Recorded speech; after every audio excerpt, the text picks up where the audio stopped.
জুলাই সনদের কথা। জুলাই সনদ স্বাক্ষরিত হবে 17 তারিখে। এর আগে যে চেষ্টাটাই সরকারের ছিল যে পুরো সংবিধানই 72-এর সংবিধান ছুঁড়ে ফেলে দিয়ে নতুন সংবিধান রচনা করা, এবং নতুন সংবিধান রচনা করার ঘোষণাও দিয়েছিলেন এই সংবিধান সংশোধন কমিটির প্রধান, যিনি ঐক্যমত্য কমিশনের ভাইস চেয়ারম্যান হয়েছিলেন পরবর্তীতে, অধ্যাপক আলী রিয়াজ। অধ্যাপক আলী রিয়াজ সম্পর্কে যথেষ্ট সমালোচনা রয়েছে। অনেকে বলেন তিনি বিদেশি নাগরিক, বিদেশি একজন নাগরিককে বাংলাদেশের সংবিধান সংশোধনের দায়িত্ব কেন দেয়া হলো। তিনি প্রথম দিকে কিন্তু এটাই বলেছিলেন যে সংবিধান নতুন করে লেখা হবে, অর্থাৎ 72-এর সংবিধান ছুঁড়ে ফেলে দেওয়া হবে। কিন্তু মূলত বিএনপি এবং বাম দলগুলোর শক্ত অবস্থানের কারণে সংবিধান ছুঁড়ে ফেলে দেয়া কিংবা নতুন করে সংবিধান লেখার যে উদ্যোগ, সেই উদ্যোগটা ভেস্তে যায়। এরপরে আমরা দেখেছি সংবিধানের নানা বিষয় সংশোধনের উদ্যোগ নেওয়া হয়েছে, তার মধ্যে মৌলিক ব্যাপারেও তারা হাত দিয়েছে। সেই মৌলিক ব্যাপারটা হচ্ছে, যদিও সংবিধান বলছে যে সংবিধানের মৌলিক কাঠামো চেঞ্জ করা যাবে না, তারপরেও সেটা তারা করছে। সংবিধানের মূলনীতি তারা পরিবর্তন করছে। সেখানে সংবিধানের মূলনীতি থেকে সমাজতন্ত্র, জাতীয়তাবাদ এবং সবথেকে ইম্পর্টেন্ট যেটা ধর্মনিরপেক্ষতা, সেগুলো ফেলে দিচ্ছে তারা। এই ব্যাপারগুলো পরবর্তীতে বৈধতা কতটুকু পাবে, আদৌ বৈধতা পাবে কিনা, পরবর্তীতে কোনো সরকার এসে এগুলোকে চ্যালেঞ্জ করবে কিনা, সেই প্রশ্ন থেকেই যায়। যাই হোক, এখন যেটা হচ্ছে সেটা নিয়েই তো আমাদের কথা বলতে হবে, আলোচনা করতে হবে। জুলাই সনদ স্বাক্ষর অনুষ্ঠান হবে 17 তারিখে, এই ঘোষণা আমরা জানি, কিন্তু এখন পর্যন্ত নিশ্চিত না যে সব দলগুলো এই জুলাই সনদে স্বাক্ষর করবে কিনা। আবার নোট অফ ডিসেন্ট যেগুলো রয়েছে, সেই নোট অফ ডিসেন্ট থাকা অবস্থায় জুলাই সনদে স্বাক্ষর করলে দলগুলোর অবস্থা কি হবে পরবর্তীতে, সেটাও একটা বড় বিষয়।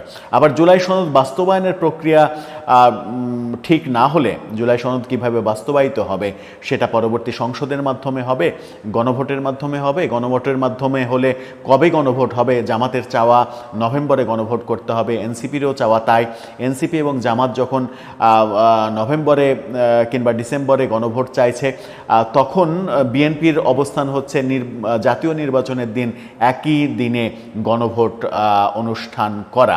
এর মাঝে একটা উদ্যোগের দিকে সরকার হয়তো যেতে পারে ফাইনালি, সেটা হচ্ছে যে একটা টাইম ফ্রেম বেঁধে দিয়ে যে এতদিনের মধ্যে, সরকার গঠনের এতদিনের মধ্যে জুলাই সনদের সব কিছু বাস্তবায়ন করতে হবে, অর্থাৎ প্রথম অধিবেশনের প্রথম কার্যদিবস থেকেই এটা বাস্তবায়ন প্রক্রিয়া শুরু করতে হবে। সেরকম একটা টাইম ফ্রেম দিয়ে জুলাই সনদ বাস্তবায়নের একটা রূপরেখা তৈরি করতে পারে সরকার।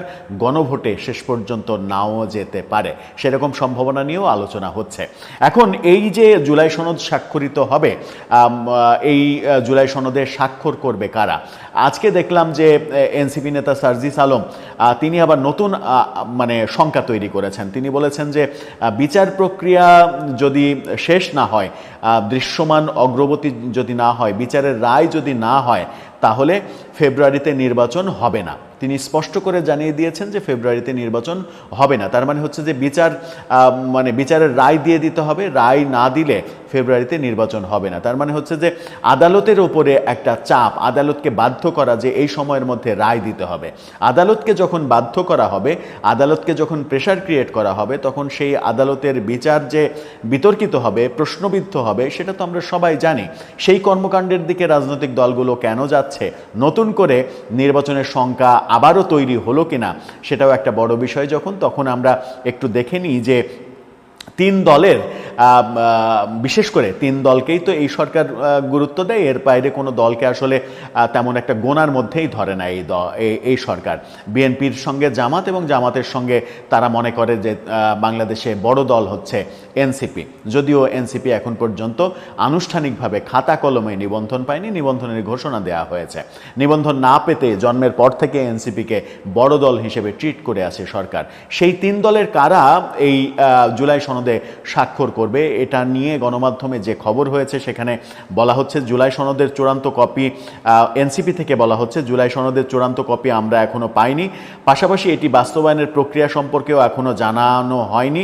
ঐক্যমত্য কমিশন কি সিদ্ধান্ত নেয় তার উপরে ভিত্তি করে এনসিপি এই বিষয়ে পরবর্তী পদক্ষেপ ঠিক করবে। অর্থাৎ বাস্তবায়ন প্রক্রিয়া পরিষ্কার না করলে এনসিপি স্বাক্ষর করবে না। তবে তাদের পক্ষ থেকে জানানো হয়েছে দলের আহ্বায়ক নাহিদ ইসলাম এবং সদস্য সচিব আক্তার হোসেন এই জুলাই সনদে এনসিপির পক্ষ থেকে স্বাক্ষর করবে। এখন এনসিপির নিবন্ধন পাওয়ার আগে কি অথরিটি তৈরি হলো এই জুলাই সনদে স্বাক্ষর করার, সেটাও প্রশ্ন আসবে। যদি জুলাই বিপ্লবের কথা বলা হয়, জুলাই আন্দোলনের কথা বলা হয়, তাহলে বৈষম্যবিরোধী আন্দোলনের একজন নেতা হিসেবে, দুইজন নেতা হিসেবে তারা স্বাক্ষর করতে পারেন, কিন্তু এনসিপির প্রতিনিধি হিসেবে বাংলাদেশের বৈধ রাজনৈতিক দল খাতা কলমে না হওয়ার আগ পর্যন্ত তারা রাজনৈতিক দল হিসেবে স্বাক্ষর করতে পারে কিনা, সেই প্রশ্ন হয়তো ভবিষ্যতে কোনো একটা সময় উঠলেও উঠতে পারে।